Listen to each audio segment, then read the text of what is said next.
안녕하세요. 저는 이제 강사 이희원이고요. 현재 유희원에서 지금 중학교 3학년 정규 수업 담당하고 있고 내신 수업도 함께 담당을 하고 있어요. 네, 그리고 지금부터 저는 모근중학교 2학년과 3학년이 작년과 재작년에 어떠한 기출 유형이 나왔는지 같이 한번 살펴볼 거고요. 그에 따른 어떻게 시험 대비를 준비해야 되는지 그 전략과 그리고 저희 학원에서 실질적으로 어떤 내신 준비를 진행하고 있는지 좀 살펴보도록 할게요.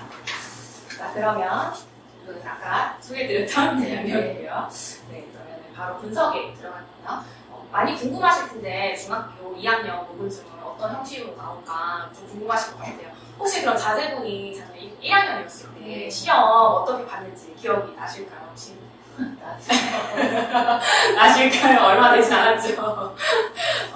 아이들은 어떻게 평가를 하고 있었어요? 혹시 자제분은?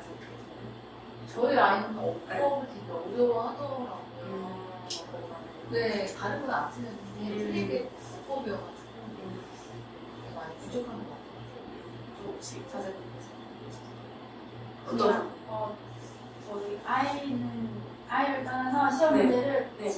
친구 영어 가르치는 친구한테 보여줬더니 네. 그냥 웃더라고요. 아, 정말요? 시험지 자체를 친구한테 네. 영어 가르치는 친구한테 다 모르시는데 네. 난이도가 굉장히 오히려 높은 친구가 더 내는 것 같아요. 학교죠. 제가 검색을 한번 해봤어요. 모근중학교가 이제 요즘 최근 2, 3년도에 목동가에서 어느 정도의 수준인 중학교인가 한번 검색을 해봤더니 아시고 계시겠지만 특목고를 가장 많이 배출하는 학교고요. 모근중은 특목고를 가장 많이 배출했다는 건 그나마 그건 굉장히 높은 수준의 아이들의 수업을 요구하고 있고 실력을 요구하고 있는 학교다라는 걸 좀 이렇게 이해하실 거예요. 그 학교의 레벨에 맞게 당연히 내신 문제도 상당히 어려운 수준으로 굉장히 알려져 있는 학교라는 거. 그러면 좀 자세하게 살펴볼게요, 같이. 작년에 2학년 같은 경우에는 평가 계획이 어떻게 실시가 됐냐면 수행평가 50%하고 그다음에 지필평가가 50% 이렇게 진행이 됐었어요. 그럼 우리가 주목해야 될 것은 지필평가가 어떻게 나뉘어져 있냐면 중간고사, 기말고사 있을 때 중간고사는 0%고 기말고사가 100%였어요. 그리고 기말고사가 100%인데 선택형이 100%고 논술형은 0%예요. 이 말은 무슨 말이냐면 선택형이 100%라는 건 다 객관식 문형만 나오고 서술형은 하나도 나오지 않았다는 걸 의미하거든요. 그러면 선택형이 100%, 객관식이 100%라고 이렇게 생각을 하시면 주관식 서술형이 없네? 그럼 생각보다 쉽나? 라고 생각을 보통은 일반적으로 하지만 어머님들께서 이미 경험을 해보셨겠지만 상당히 높은 수준의 객관식 문제로 출제가 되고 있다는 점을 좀 이렇게 염두해두면 될 것 같고요. 그러면 작년 모근중 2학년의 시험 범위가 어떻게 나왔냐 하면 이제 1학기 기말고사를 봤을 때 중간고사가 없기 때문에 중간고사를 포함한 그 모든 전범위가 기말고사에 출제가 되었어요. 그래서 보통 일반 중학교 같은 경우에는 중간고사, 기말고사 실시를 할 때 두 단원이 포함이 되고 거기에 이제 추가적으로 외부 지문도 한 2개 정도 있고 그거에 따른 이제 학교에서 어휘나 문법이나 지문 프린트가 있잖아요. 보통은 이렇게 가져가는데 모근중 같은 경우에는 세 과가 다 들어가고 그리고 추가 지문 2개에다가 그 많은 지문에 해당하는 보충 프린트까지. 그러면 아이들이 공부해야 할 양이 굉장히 타학교육이 많다는 거죠. 그러면 문항수를 살펴봤을 때 3점짜리가 28문항, 2점짜리가 8문항 해가지고 나왔거든요. 근데 총 이 문항이 36문항이었어요. 그러면 36문항이라는 것은 일반적으로 많게 느껴지요? 아니면 적게? 아니면 평? 굉장히 많은 수준이잖아요. 보통 30문항만 넘어도 이 학교, 이 중학교 굉장히 문제가 좀 많은 편인데 이렇게 평가하거든요. 보통 이제 신목중학교가 그래요. 신목중학교 작년 같은 경우에는 2학년이 31문제가 출제가 됐거든요. 그것도 많다고 평가를 해요. 그런데 압도적으로 모근중 36문항이 출제가 되고 있다라는 점에 대해서 아이들이 굉장히 문제를 풀 때 시간적으로 쫓기기도 하고 문제를 다 읽으려면 굉장히 피로도가 쌓이죠, 사실상. 그리고 집중력도 흔들릴 수 있고, 맞아요. 그래서 모근중은 이런 독해력을 굉장히 요구하는 학교다. 이런 특성을 좀 기억해 주시면 될 것 같아요. 자, 그러면 세부적으로 영어 영역에서 어떻게 출제가 되었는지 같이 살펴볼게요. 어휘 같은 경우에는 총 7문항이 출제가 되었어요, 작년에. 어휘가 보통은 일반 중학교는 한 4문항이 넘어가지 않는 편이거든요. 그러나 모근중은 7문항이 출제가 되었어요. 그럼 모근중은 어휘도 상당히 중요하게 다루고 있는 학교구나. 영역풀이 2문항에 어휘 관련해서 5문항이 출제가 됐어요. 이미 아시겠지만 단순히 단어의 뜻만 어휘 문제로 나오는 것이 아니라 밑줄에 나와 있는 이 단어와 비슷하지만 다른 단어, 즉 유의어를 모두 고르시는 뭐 3개 막 이렇게 나오는 거죠. 이게 1학년, 2학년, 3학년 다 공통적으로 나오는 유형 문제고요. 단순히 또 뜻만 물어보는 게 아니라 이 어휘의 품사까지 물어보고 명사나 형용사나 부사나 적절하게 사용이 되고 있는가. 그리고 프리트물에 수거까지 나와요. 수거도 암기를 해야 될 부분이 굉장히 많다. 그리고 1과부터 3과까지 해당하는 단어를 다 학습을 해야 되기 때문에 굉장히 학습량이 많은 학교다. 그래서 어휘가 너무너무 중요한 학교예요. 그 다음 그 어휘 문제가 그럼 실질적으로 어떻게 구출이 되어 있는가를 제가 잠깐 캡처를 해봤는데요. 이제 왼쪽에 보시면 2023년에 출제한 거고 오른쪽은 2024년도에 출제한 문제예요. 왼쪽 같은 경우에는 이제 우리가 보통 단어에 해당하는 영역풀이 간단하게 나오잖아요. 그렇게 알고 있는데 이제는 절대 그렇게 나오지 않고요. 원경령 풀이가 나온 다음에 이 영역풀이에 해당하는 단어를 떠올려서 본문 지문에서 그 단어가 있는지 찾아보세요. 있는지 없는지 판단하세요. 없는 것은 이런 걸 고르라는 문제가 나오는 거예요. 그래서 아이들 입장에서는 그러면 이 영역풀이를 바로 이 문장에서 바로 이 단어를 떠올릴 수 있을 만큼 훈련이 되어야지만 빠른 시간 내에 풀 수가 있어요. 그리고 두 번째로 보시면은 문장을 해석을 하고 이 문장에 적절한 단어를 떠올린 다음 그 단어의 영역풀이를 선택해야 됩니다.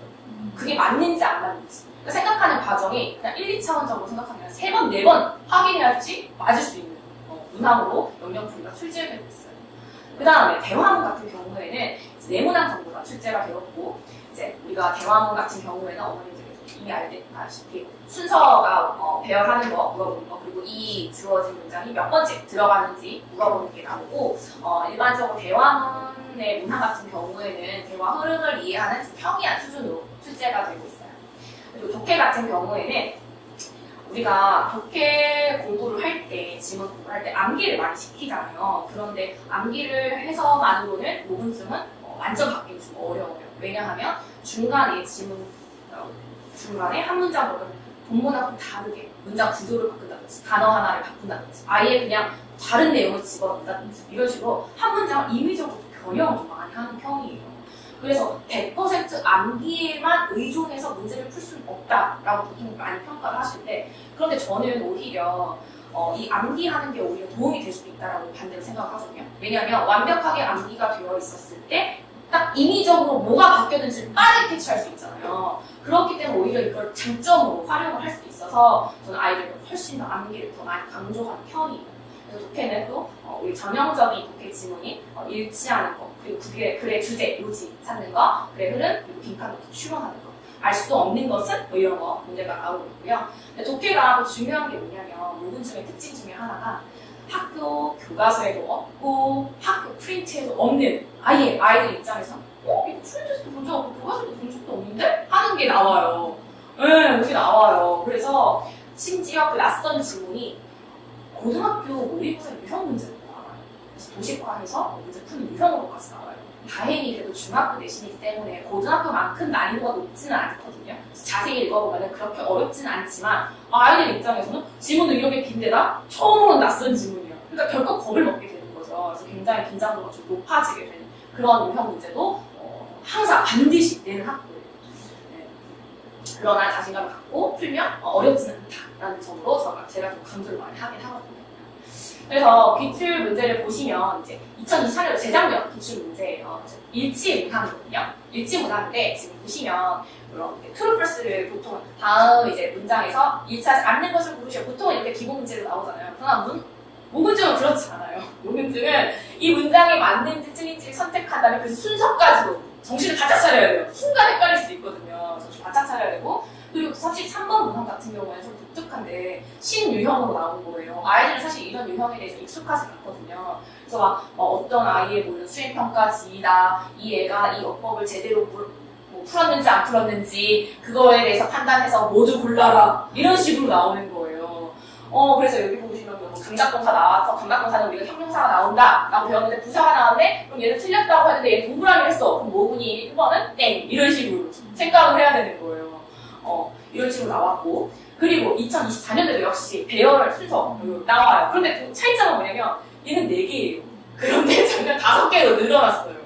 이렇게 점점 더 정확도와 더 많이 생각해야 되는 지문의 개수를 늘리는 이렇게 어려워지고 있다. 그 다음에 아까 제가 고등 유형이 나온다고 말씀드렸잖아요. 그래서 본문 지문인데 이렇게 도식화를 해가지고 선생님들이 만드는 거예요. 도식화를 해서 만든 다음에 이제 이게 아이들 입장에서 처음 보는 지문인 거예요. 이 도식화를 해서 이거와 관련되어 있는 이제 분석하는 이게 고등학교 유형의 문제거든요. 근데 사실 단어 자체로 봤을 때는 이런 단어는 없어요. 사실 뭐 되게 쉽거든요. student, 뭐 filter, use, 뭐 sapphire 되게 쉬워요. outdoors 되게 쉬워요. 그런데 아이들 입장에서 우와 이거 처음 보는데 어떡해 이렇게 안 그래도 시험 긴장되는데 이런 거 보면 더 긴장하게 돼요. 약간 이런 문제가 나오고 재작년뿐만 아니라 작년에 2학년에서 출제가 되었죠. 도식화해서 아예 처음 보는 그리고 어때요? 문장의 길이가 전보다 더 길어지고 있다. 지문 자체가 길어지고 있다. 자 그러면 우리가 이제 내신에서 가장 중요한 게 아까 말씀해주신 문법이잖아. 아이들의 관건은 왜냐하면 문항의 33%그 이상 또 차지하고 있는 게 바로 문법이기 때문에 그런데요. 작년 1학기 기말고사 모범진 2학년 같은 경우에는 6가지의 문법이 출제가 되었어요. 왜냐면 총 3과가 전체로 들어갔잖아요. 각 과마다 2개의 문법이 대표적으로 나오는데 그렇기 때문에 2 곱하기 3 해서 6개 대표적으로 나오는 거예요. 현재 완료, 주격 관계대명사, 비명사, 감각동사, 그리고 소대꾸 이외에 좀 세세한 문법들이 더 있긴 하거든요. 근데 우리가 보통 이제 현재 완료 하면은 4가지 문법으로 나뉜다 해서 각각의 키워드를 탁탁 외워서 좀 스킬적으로 이 단어 있어 그러면 무슨 문법, 이 단어 있어 무슨 문법 이렇게 풀거든요. 그런데 모근지는 그것만 알면 안 돼요. 더 심화적인 내용이 나와요. 어떻게 나오는지 뒤에서 제가 예시를 보면서 같이 말씀드릴 건데 그러다 보니까 난이도가 상당히 높고 아이들이 여기서 킬러 문항으로 굉장히 어려워하는 오점률이 상당히 높았죠. 그런 문항이었어요. 자 그래서 보시면 특히 어법 문제 같은 경우는 이제 알고 계시다시피 요즘 모든 학교 추세가 모두 고르시오잖아요. 근데 모두는 고르는데 옛날에는 2개만 골라라, 3개만 골라라 이랬는데 요즘에는 아예 개수 정확하게 골라 잡아야 되는. 그런데 예전에 뭐 다른 학교 같은 경우는 그래도 한 5개, 6개 문장이 있었을 거예요. 그런데 모근지는 5개의 대표 문장이 바꿔 쓸 수 있는 다른 형태의 문장이 제대로 됐나 안 된다. 그럼 애들 입장에서 10문장을 읽어야 되죠. 그리고 그 와중에 개수까지 골라야 되는 거예요. 그러니까 엄청난 정확성을 요구하는 학교다라는 거고 이건 사실상 모든 중학교가 진짜 그 추세를 따라가고 있는 부분이 있어요. 이건 필수적으로 최소 2-3문항은 꼭 나온다 모든 학교들이. 그런데 모근중은 그 중에서도 좀 난이도가 높다 이렇게 이해해 주시면 돼요. 그리고 아까 말씀드렸던 현재 완료 용법에 대해서 살짝 설명을 드렸잖아요. 단순히 뭐 용법만 물어보는 게 아니에요. 1번 같은 경우에는 꼴이 있다, 뭐 계속적 용법이다 이렇게 알고 있어. 같은 용법으로 쓰이지 않는 것을 골라라. 보통은 이 정도로 나와요. 그걸 많이 훈련을 하거든요. 그런데 이 학교는 그게 아니라 계속적 용법으로서의 그 내포된 의미를 문장으로 서술을 했어요. 그래서 이 문장을 해석을 해서 이게 정말 계속적 용법이 맞나? 까지 그 내포하는 의미를 알아야지만 아이가 맞을 수 있는 거예요. 근데 이게 2023년에도 출제가 됐고 2014년에도 출제가 됐어요. 내포하는 의미를 찾는 이 담당 학교 선생님이 좀 약간 이거 좋아하시는 것 같아요. 이런 중요한 이런 걸 좀 깊이 있는 문법 심화 개념까지 2학년임에도 불구하고 이런 것까지 요구하는 걸 볼 수 있고요.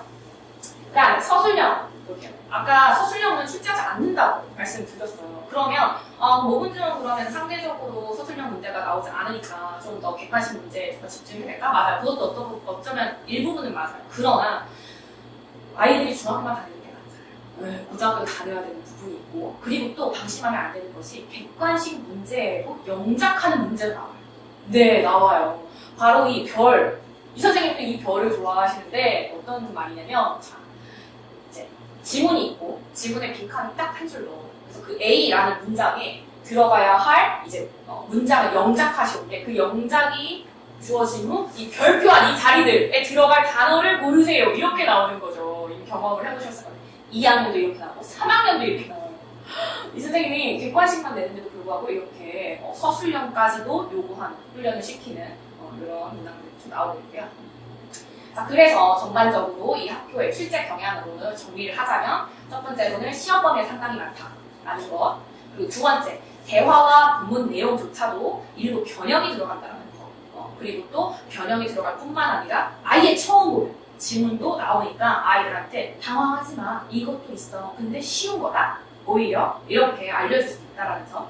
그리고 세 번째는 학교 프린트. 모든 학교 다 중요하잖아요. 사실 학교 프린트는 당연히 중요하다.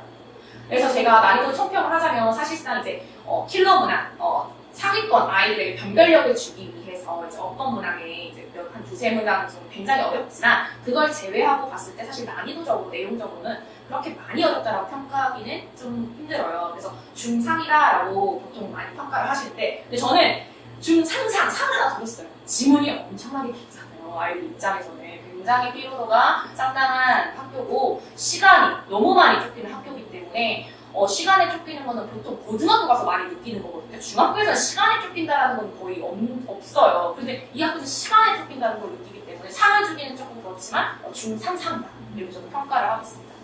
그러면 이거에 따른 시험 대비 전략을 어떻게 하면 좋을까?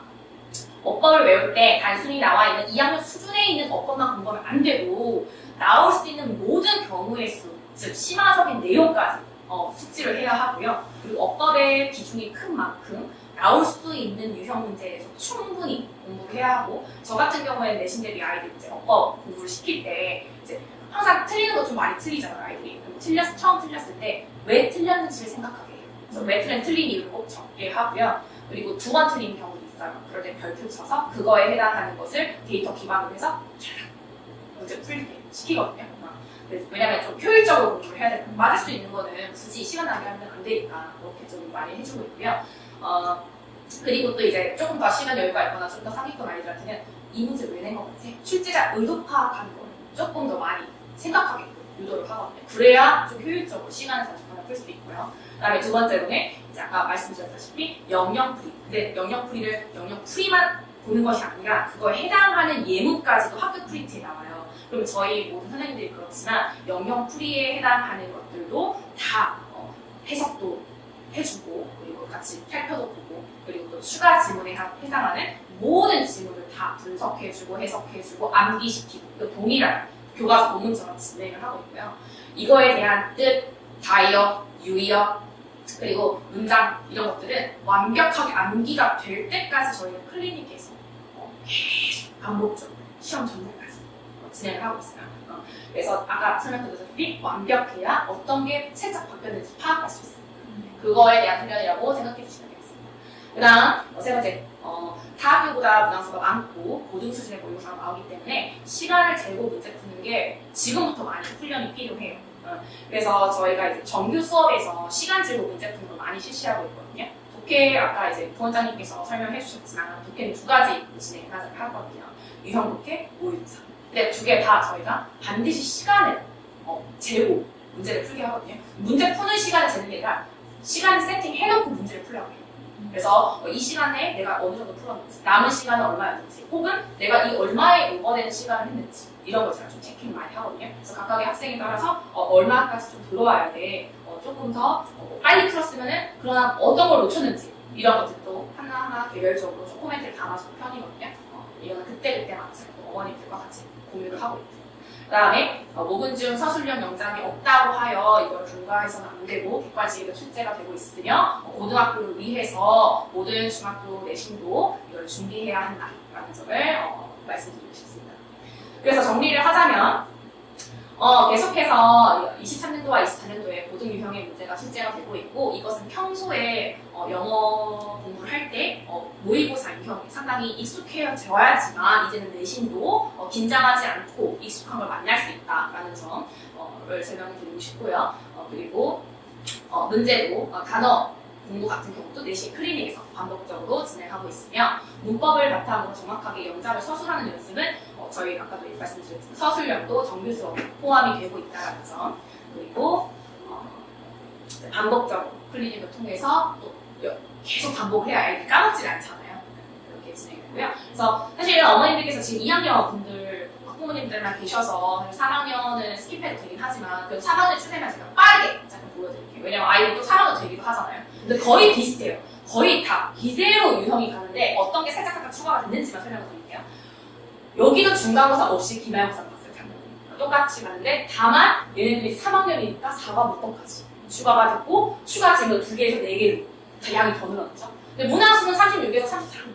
여기는 오히려 3학년이 더 작잖아요. 그런데 문제는 뭐냐? 페이지 수가 달라요. 페이지 10페이지. 어마어마하죠, 우리 학교가. 지문이 얼마나 긴지 제가 사진으로 이따 보여드릴게요. 자, 어휘나 대화문 독해는 거의 유형 문제이기 때문에 2학년과 동일합니다. 여기 다시 보여드릴까요? 거의 다 동일한 편이에요. 그래서 문항수에 조금 약간의 차이 정도만 있고요. 그리고 문법도 거의 이제 2학년과 동일한 유형의 문제가 나오고 있어요. 그리고 서술형도 역시 없었고. 그리고 거의 저는 이제 2학년과 거의 동일하게 제가 이거 적었거든요. 왜냐면 유형은 똑같아요. 2학년처럼. 왜 그 선생님이 그 선생님이거든요. 그 선생님이 그 선생님이기 때문에 이제 시험 문제로 설명드리면 더 알 것 같아요. 자, 어휘 문제 한번 보시겠어요? 바로 벌어지시죠. 이게 과연 어휘 문제가 맞는가 싶죠. 지금 첫 번째 1번 같은 경우에는 문장이 있어요. 이 문장을 해석을 해서 이 적절한 단어를 보고 이것만 보면 안 되고 이 단어가 이 두 번째 문장에 들어갈 단어와 똑같은 게 맞나? 이것까지 확인해야 되고 근데 심지어 변형까지도 되기도 한다. 어휘형 변화까지도 고려해야 된다라는 거. 그다음에 12번 문제 보세요. 영역풀이 단어가 몇 개예요? 1, 2, 3, 4, 5, 6, 7, 8, 9, 9개. 어마어마하죠. 개수 물어보는데 문장이 9개예요. 9개. 보통은 6개를 끝나거든요. 제가 8개까지 본 적이 있어요. 9개는 연습할 때 말고 본 적이 없어요. 이 학교는 시험제예요. 상황. 그 다음 자 여기 대충 이렇게 보셨을 때 뭘 물어보는 유형 문제였어요? 대화의 흐름을 물어보는 문제 같지 않으세요? 다음이 대화 A, B의 대화의 흐름이 맞지 않은 것 이거 물어보는 문제 같으시잖아요. 근데 문제를 한번 자세히 봐보시겠어요? 어법상 또는 의미상 두 개를 생각해야 된다. 이 문제를 장난하는 거예요. 지금. 아이들이 보통 이거 문제 안 읽고 그냥 아는 거 모두 두 개 고르는구나. 대화의 흐름이 안 되는 거 두 개만 고르면 돼. 이렇게 생각하잖아요. 아닙니다. 어법이 사실 좀 포함이 되죠. 이렇게 문제를 장난하는 거 아니죠. 그래서 제가 애들한테 이거 나오는 거부터 일단 제발 문제부터 읽어야 돼요. 문제부터 정확하게 읽어야 돼요. 이걸 굉장히 강조를 많이 하거든요. 문제 실수가 은근히 많이 해요. 애들이 너무 많은 문제를 풀다 보니까 이제는 문제 아니고 바로 가요. 이런 게 이제 너무 익숙해져 버린 거예요. 너무 많은 문제를 푸니까. 그래서 이제는 실전에서만큼은 문제를 반드시 읽어야 된다. 이거를 좀 강조하고 있고요. 자, 보시면 아시겠지만 3학년 때도 똑같이 이제 이게 객관식이지만 서술형 영장 여기는 별이 이제 번호 바뀌었네요. 별이 바뀌었고 그리고 영역풀이 이제 영역풀이가 나왔고 여기에 해당하는 단어를 본문에 없는 것으로 이런 게 나오는 거죠. 이렇게 긴데 이제 애들이 여기서 찾아야 되는 거예요. 이 5개 단어를 찾아야 되는 거예요. 어마어마하죠. 그러니까 머릿속에 이 영역풀이가 머릿속에 딱 있어서 이 단어를 바로 떠올릴 수 있을 정도로 훈련이 돼야지만 이걸 풀 수도 있고 그리고 언제 찾겠어요 아이들이. 당연히 이게 머릿속에 정리가 되어 있어야 바로 찾을 수 있는 거예요. 지문 길이 보이시나요? 어마어마하죠, 지문 길이. 3학년입니다. 자, 그리고 아까 말씀드렸다시피 낯선 지문. 처음 보는 거. 교과서 프린트에도 없는 거. 낯선 지문이 나오고 이 지문에 해당하는 거. 근데 낯선 지문인데도 또 요만큼 지문을 읽어야 되고 또 그거에 해당하는 선지를 골라야 돼요. 애들 입장에서 굉장히 필요하죠, 사실. 그 다음 또 이 페이지 바로 뒷면이에요. 똑같이 지문이 길고 처음 보는 지문이 또 이렇게 길어요. 그리고 보시면 알겠지만 10페이지.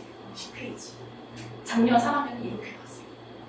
어마어마하죠. 그래서 모분 중은 제일 중요한 게 독해력, 시간 안에 읽어내는 거, 시간 안에 빠르게 이해하는 거. 이게 정말 중요해요.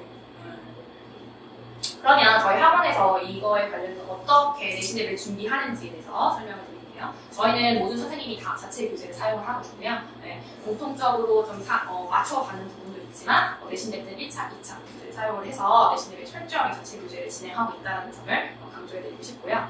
그러면 어휘 학습의 프로세스 잠깐만 살짝 설명드리면 이제 당연히 스펠링 쓰는 거 영작 여기 중요하고요. 당연히 중요하고 당연히 뜻도 시험 보고 여기 보시면 품사까지 의미에 대해서 구별하면서 학습을 하고 있고 그 다음에 여기 보시면 이 문맥 안에서 이 단어가 어떤 의미인가를 물어보는 이제 유형 문제예요. 이것도 문제에서 굉장히 중요한 그래서 각 여기 다이어도 포함이 되어 있거든요. 그래서 얘가 동사로 쓰였는지 부사로 쓰였는지 이런 것들에 대해서 물어보는 것도 나오고요.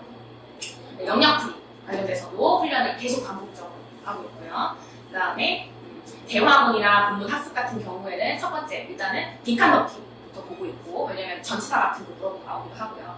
그리고 당연히 순서 배열하는 거 시험 당연히 보고 있고 그 다음에 당연히 예상하셨다시피 명작하는 거. 여기는 지금 이렇게 띄엄띄엄 나와 있긴 하지만 좀 상위권 반 같은 경우에는 저는 이거 그냥 다 블랙으로 했거든요. 한글 뜻은 주어지고 그 정도로 왜냐하면 상위권 아이들은 암기력이 정말 빨라요. 암기력이 정말 빠르고 통합기가 좋은 장점은 뭐냐면 영어의 구조를 나도 모르게 체화한다는 장점이 있거든요. 그래서 그걸 좀 많이 시켜요.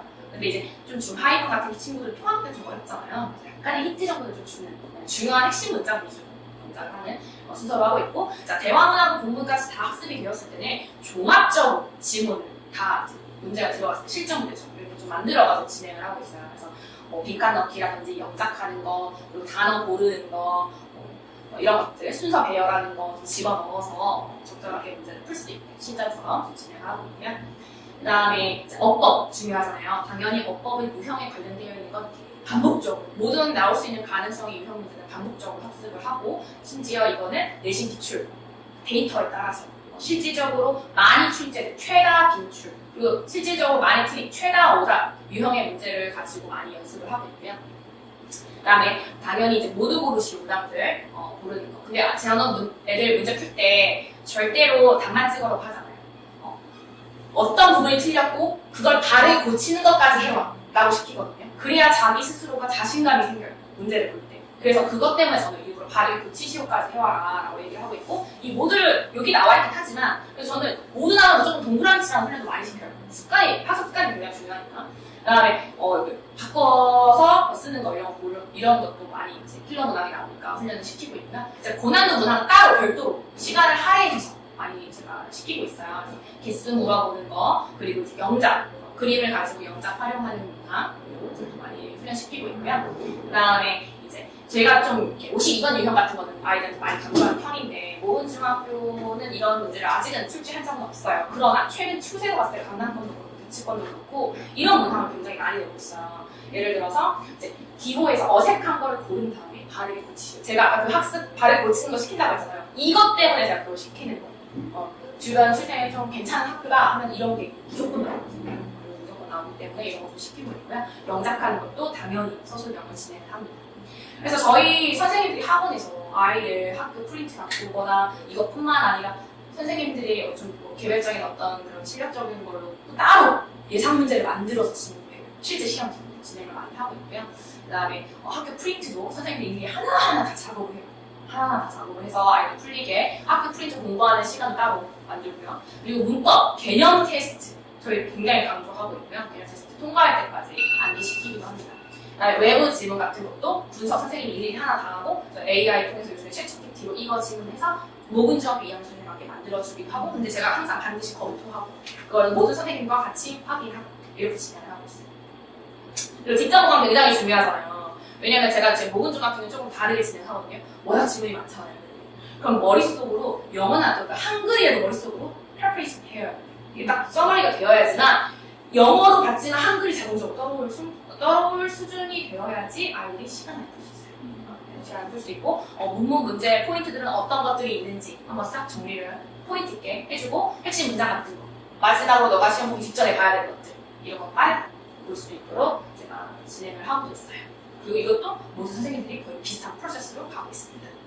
그랬을 때 이제 저희 학원 같은 경우에는 이제 정리를 하자면 변형 문제까지도 저희가 자료를 만들고 있고 철저하게 관리해서 매 시간마다 저희가 매일 과제 체크를 하고 있거든요. 문자가 수도 얼마나 점수가 나왔고 평균 점수가 어느 정도 나왔고 제 시험이 걸렸으면 제가 이렇게 다 적어놔요. 다 적어놔서 누가 언제 이렇게 와야 되는지 다 적어놔요. 그래서 제가 아이를 사실은 수업 이외에 제가 개인 시간 많이 불러내서 안 되는 애들 철저하게 관리를 하고 있고요. 점수를 만들어야 되니까 올려야 되니까. 그래서 그렇게 많이 관리를 하고 있고요. 그리고 사실상 내신은 한 달이잖아요. 그거 가지고 영어의 점수는 올릴 수 있지만 영어의 전반적인 실력을 올릴 수 있다? 판단하기 사실 어렵잖아요. 근데 영어의 전반적인 실력을 올리기 위해서 정말 고등 수준을 올리기 위해서는 정규 수업이 굉장히 중요하고, 평소에 단어가 네가 얼마나 많이 외우고 있는가 이게 정말 압도적으로 중요하거든요. 그리고 그래서 이제 저희 리뷰학과 잠깐 홍보하자면 커리큘럼이 굉장히 저희가 되게 좋아요. 최신 선생님들 그리고 경력 굉장히 많은 선생님들 가지고 계시는 것들이 굉장히 많으시고, 그리고 개인 학생마다 내신 데는 그 특성에 맞게, 속도에 맞게, 수준에 맞게 1대1로 진도도 다르기도 하고, 아까 이제 영작하는 것도 통합기가 안 되는 학생들이 있으니까 조절해서 어머니가 상담 후에 아이 상태를 고려해서 진행을 하고요.